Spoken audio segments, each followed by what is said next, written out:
naging akin. Kang ilang natitiyak mula noon na bihag mo. I think about you day and night. Unang-unang huli mo. Girl, you're always on my mind. I think about you at no gabi, day and night. Kimi no ga ayaw huli mo. Girl, I need you by my side. Girl, I miss you at no gabi, araw-araw pabalik-balik. Isang oo, unang nakawit. Nais ko lang ulit marinig ang tinig mo. Di ba ako pagod? Napause ako. Nagtuloy-tuloy kasi yung iyak ko dun sa ano. Ginawa akong TikTok.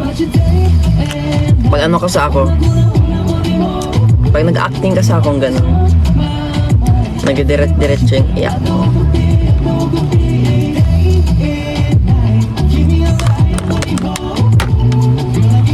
TSC sa kon.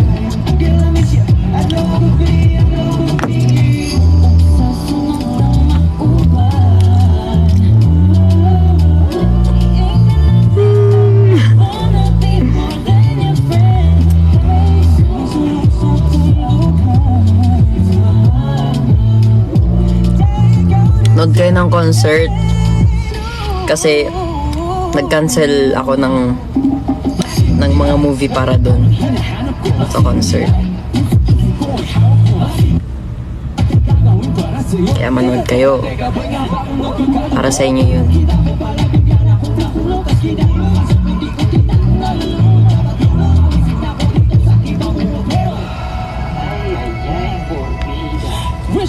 Malalayo, kawawa naman sa akin. See, sa concert, Ate Nick.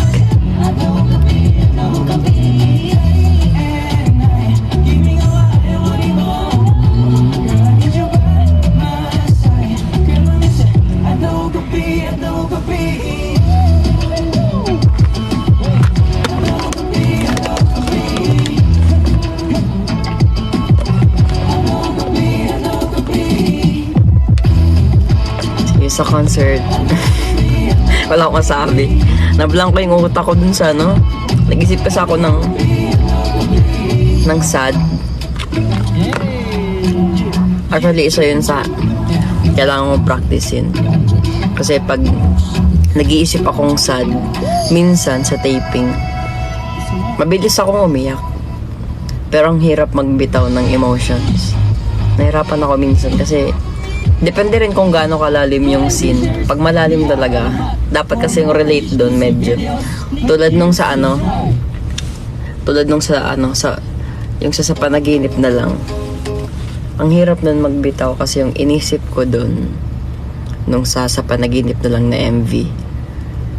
Yung sa tatay ko. Kasi yung scene doon is sinahanap ko yung puntod nung yung girlfriend ko nga na namatay. So, ang inisip ko, hinahanap ko talaga yung puntod ni Papa. Ganyan sa Bicol. Kasi, nung nilibing si Papa, wala ako dun sa Bicol kasi may trabaho dito sa Manila. Sige, kwento ko yung whole story nun. Grabe, ang lala nun, promise. Adi, yun. Na-hospital si Papa, buhay pa. Tapos, ang nangyari, sabi ni Mama, tumawag siya sa akin, sabi niya, na-hospital yung Papa mo, ganyan-ganyan, umuwi ka muna dito sa probinsya, ganyan. Tapos sabi ko, sige po, uwi po ako as soon as possible. Yun yung sinabi ko. Tapos, parang nag-worry ako. Pero first attack pa lang niya kasi nun. Tapos sabi ko, naniniwala ako, nagpray ako nun. Sabi ko, Lord, sabi ko tulungan niyo po ako, wag po muna. Kasi bata pa si Papa, 54 years old lang. Tapos first attack, tapos yun, hospital. Tapos after ilang hours, As in, malakas kami dun sa mga hospital dun kasi si mama nag-work sa DOH. So, lahat ng doktor sa Bicol, kilala namin. Nagpa-backup na kami pati sa mayor ng city namin kasi si mama, aside sa DOH siya nag-work, secretary siya ng mayor, si mama. Tapos, ayun, edi nagpa-backup kami. Nandun na kami sa parang, may tinatawag kasing parang, alam mo yung mga may priority lane sa hospital kasi yung tinatawag. Sa priority lane, nasa ika-8 pa rin kami. Kahit naka-priority na yun mayor pa yung kasangga namin nun. Pero pang 8 pa din. Siyempre pantay-pantay lang naman. E di ayun. E di hindi kami napunta dun sa maayos talagang hospital. Like yung kompleto, hindi maayos pero hindi, yung napunta ni Papa, maayos, pero hindi kompleto yung gamit. Ganyan. Pero kung nandito yung si Papa, sure buhay yun, si Papa. Tapos, ayun, muntik na kami magpaano nun, parang air ambulance. Ang mahal kasi ng air ambulance, yun yung helicopter. Meron kaming helicopter na nahanap para bumiyahe dito pa Manila, papuntang St. Luke's. Kasi sa St. Luke's nag-work yung ate ko. Ayun, meron sanang 70% coverage. Sila mama tsaka papa, kami hindi na kasi lagpas na akong 18. Di ayun, meron kami nahanap na helicopter pero walang doktor. Dapat kasi may doktor na nandun sa helicopter mismo. Hindi, walang nahanap. Hindi dun pa rin sa hospital. Ayun. Tapos after 2 days yata, after 2 days nagtawag ulit si mama. Sabi niya hindi daw kaya masyado magtagal, ganyan. Siguro oras na lang or day na lang yung kaya. Dayon, sobrang kailangan mag-book agad ng ticket. Ang mahal, sobra. Alam ko 15K yung ticket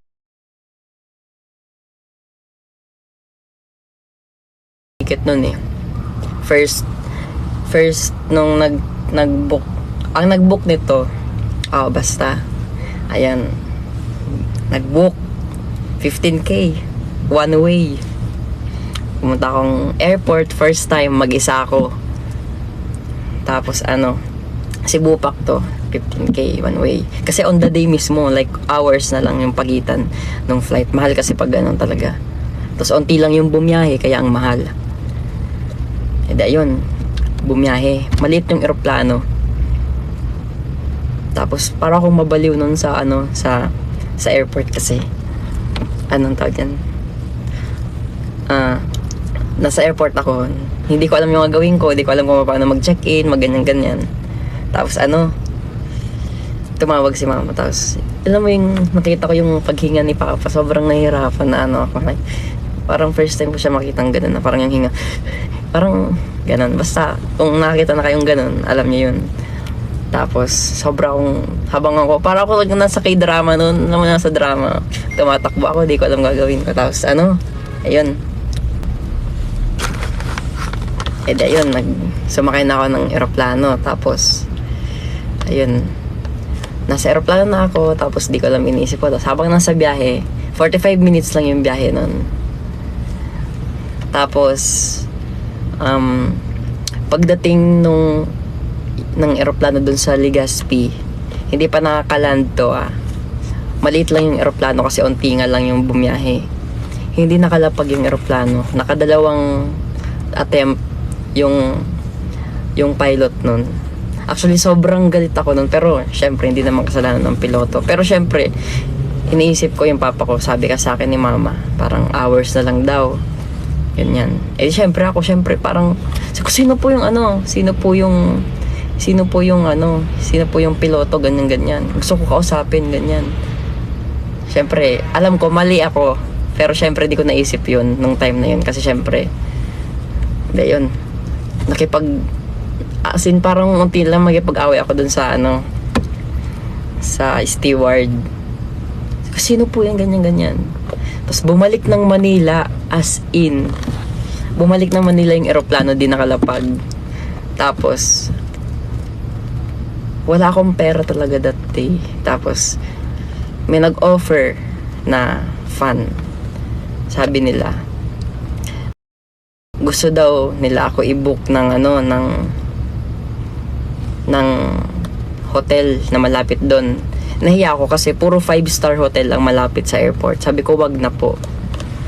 Ayun.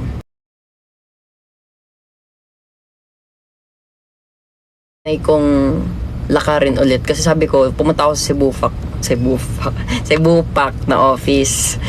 Sorry.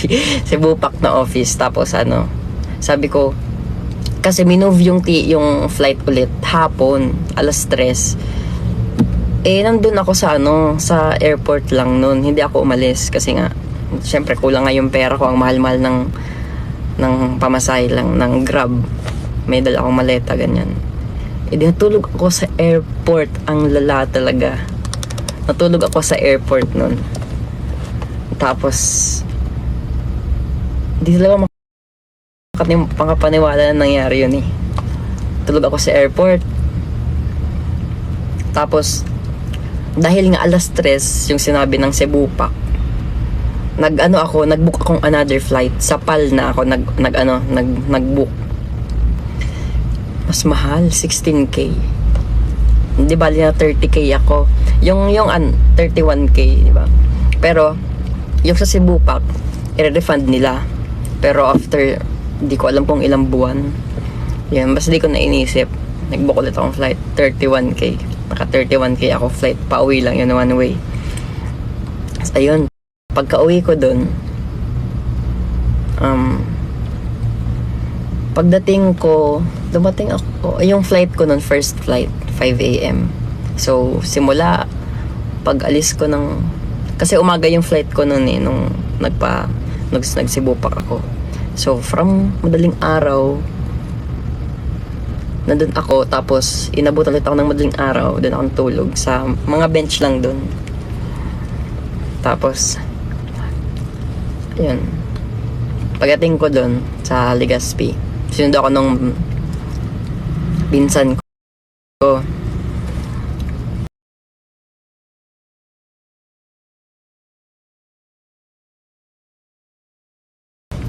Tapos ayun, pagdating ko doon, umidlip lang ako mga 1 oras. Paggising ko ulit, nag-aano na yung ti. May tunog nung tumutunog. Tapos si mama tsaka yung kapatid kong isa, yung dentist, yung pangalawa, mga kapatid, nandun sila yung umiiyak. Ako hindi ako umiyak talaga hanggang makauwi ako dito sa Manila. Hindi ako umiyak dito ako.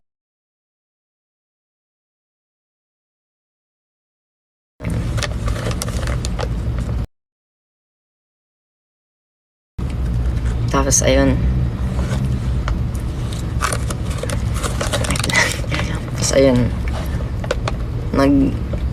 ako namili nung first day nung burol.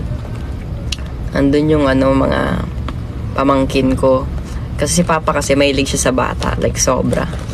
Kaya sobrang favorite siya ng mga bata dun. Kasi mahilig siya sa bata talaga, mag-alaga. Ang tawag sa kanya, Tito Tam. Kasi Tomas din yung pangalan ng papa ko. Like yung spelling talaga ng pangalan ko na Tomas ngayon. Yun, kasi ang pangalan ko kasi Thomas, may H. So, ayun. Wala ako doon nung nilibing si Papa. Kasi bumalik na ako ng Manila. Tam, T-O-M. Tito Tam. Ayun. Wala ako nung nilibing si Papa kasi bumalik na ako ng Manila. Until now, di pa ako nakakapunta sa puntod ni Papa. Yun yung iniisip ko sa walang hanggan that time na hinahanap ko pa yung puntod. Ganyan.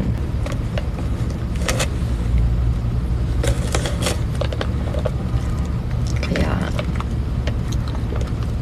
wala. Kaya pag mga ganun, yung mga namatayan, kung may namatayan, para sa akin, sobrang dali lang siya. Kasi, wala.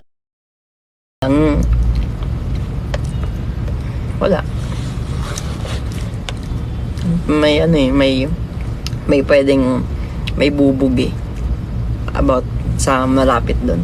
Kasi sa mga iyak-iyak kasi, iba-iba naman kasi ginagamit.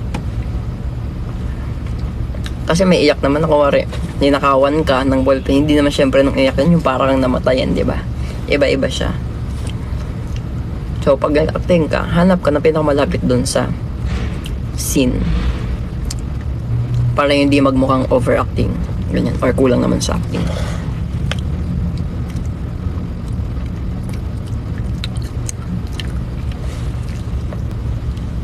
Grabe yun, hindi ako mapahinga. Tulog ako sa airport.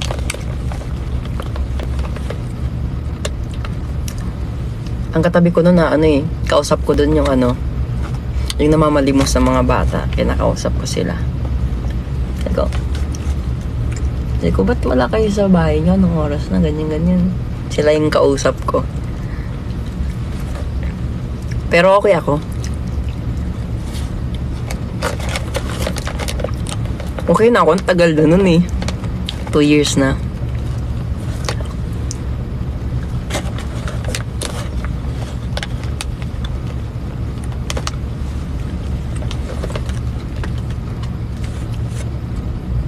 Kaya lagi kong sinasabi sa sa interview,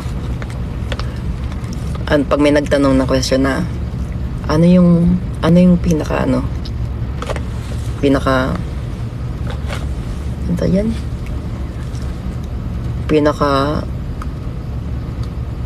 Ano yung tanong na yun? Lagi kasi yung natatanong Wait lang. Ano yung pinaka-sacrifice nyo sa pag-aartista? Ako, ang lagi kong sagot dun, yung oras kasama yung pamilya. Kasi, kaya yun yung sagot ko lagi kasi, simula kasi nung nag-artista ako dito ako sa Manila, syempre kung hindi ako nag-artista, syempre, iba na ko yung pagtanda ng magulang ko, ganyan. Actually, sa karamihan naman, di ba, yung mga nagtatrabaho sa ibang bansa, ganyan din. Parang alis sila ng bansa, healthy pa yung family nila. Tapos pagbalik, minsan, yung iba, may mga sakit-sakit na. Yung iba, parang, alam mo yung, pwedeng kulang-kulang na yung sa pamilya nyo. Di ba? Kaya ako, gusto ko talaga pag andyan yung pamilya ko, like sila mama, may oras talaga, ganyan.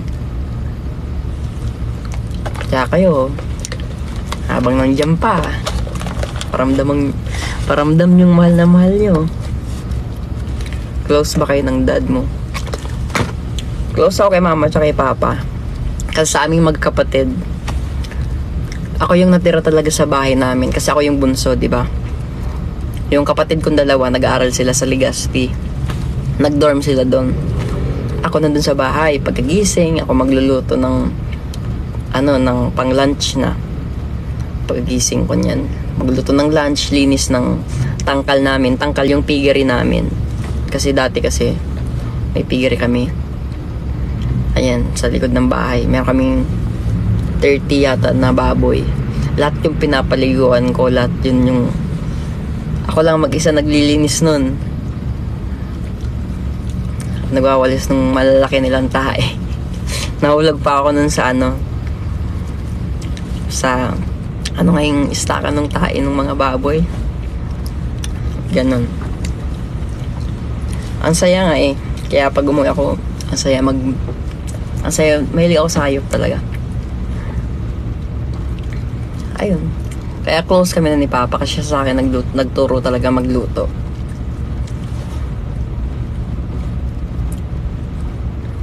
Ayan. Dali lang yan. Sabi niya, madali lang yan magluto. Ganyan. Pag masyadong maalat, asukalan mo. Pag masyado ng matamis, lagay mo ng konting tubig. Or lagay mo ng asin. Timpla-timpla lang hanggang sa makuha mo yung tamang timpla. Ganon. Asin tsaka asukal lang talaga yung pang-timpla.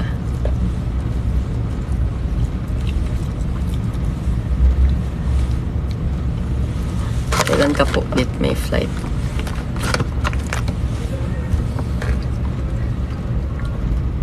Wala pa.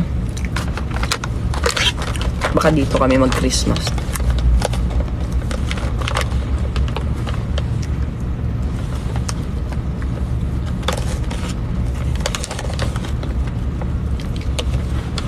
Kasi sabi ko sa inyo, pag may mahal kayo, iparamdam nyo hanggat nandiyan pa. Talaga.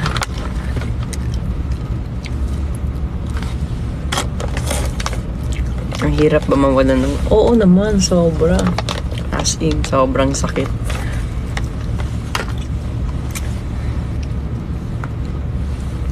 Actually, nung namatay si Papa, sa alamat nun, sobra akong naging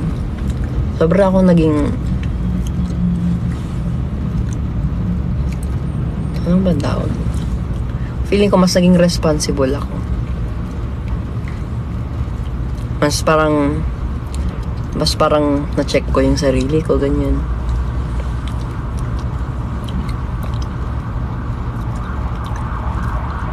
Pero alam ko, andyan lang siya. Tinutulungan niya ako ngayon sa lahat ng ginagawa ko.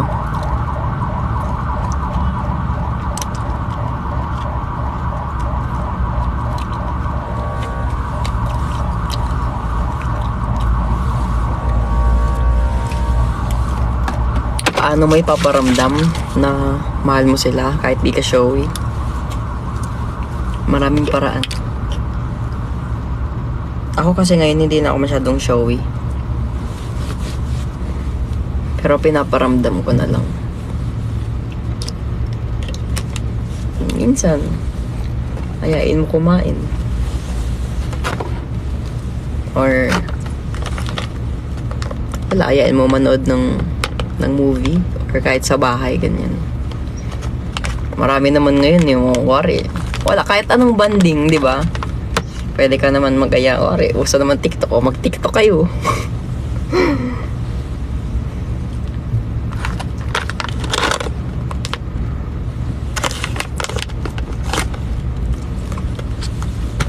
Pupunta yun si Mama. Gusto ko dadalhin si Mama sa Manila. Pupunta yun. May trabaho lang ngayon.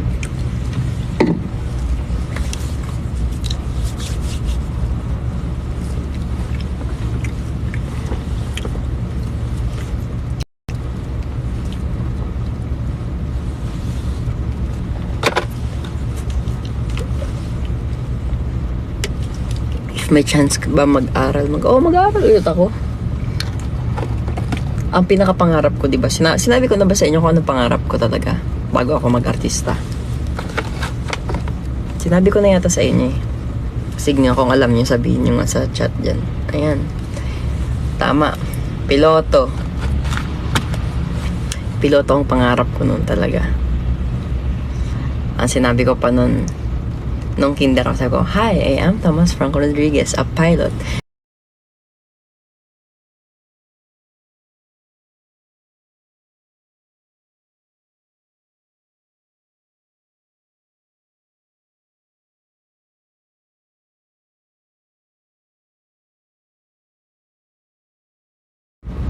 Bago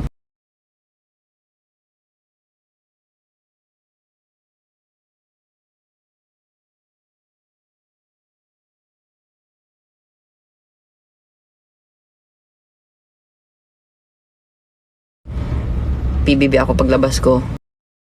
Conservatory music pa rin.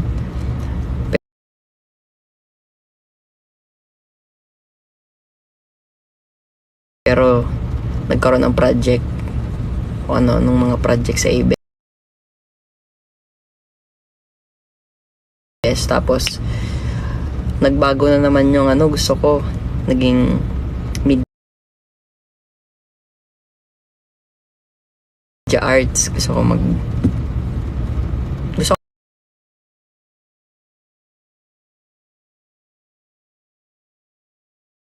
media arts, kaya nag-class ako sa sa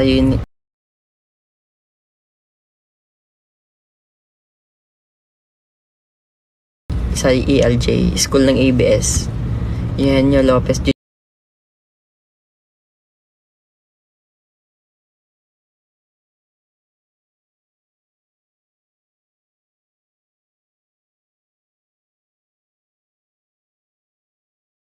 Hindi naman, mag-businessman na lang ako.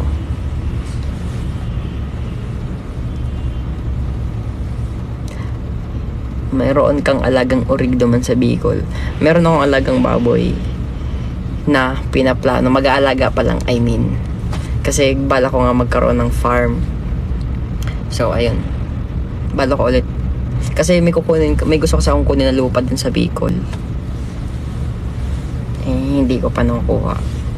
Yun yung bala kong gawing farm.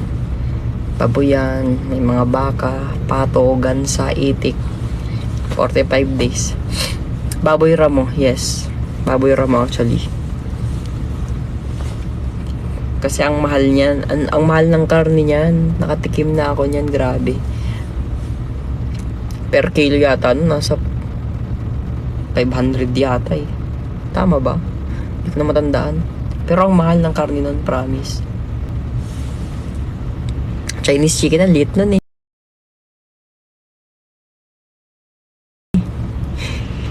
Yun yung pinaglalaroan ko dati eh. Yung mga Chinese chicken, pinagsabong ko.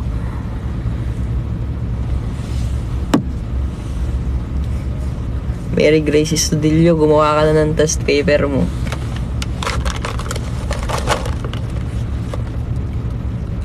Bantam, pang sabong ba yung bantam?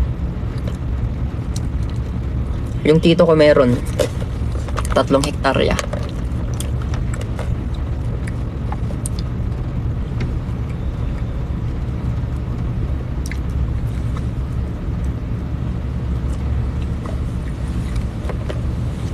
Marunong ka mag-ihaw ng baboy? Oo, ihaw lang eh. Gumawa ka ng test paper. Para yan sa future ng mga bata.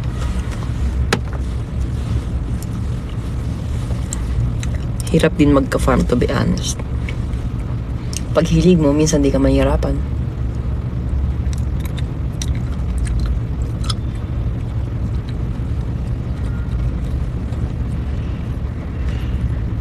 Reveal baby pics. Meron ba? Check natin. Tugtog nga tayo. Tumatal si Plavoy. Tutugin nga natin yung ano, yung malungkot, yung pangwenchana.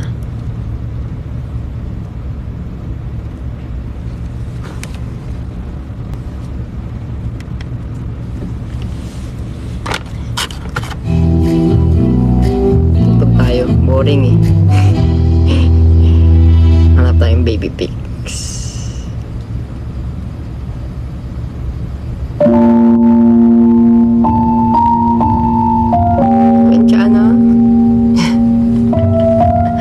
Okay, wait lang.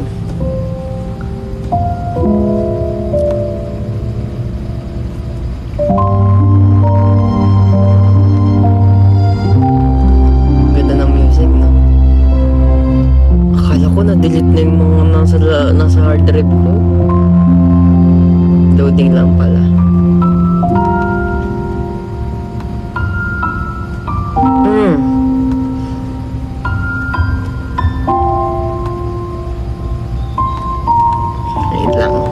Hanapin natin. Oh, may folder pa ako dito eh. Papa, last time. Last kong kasama siya. With fans 2019. Solid, tagal na nun ah.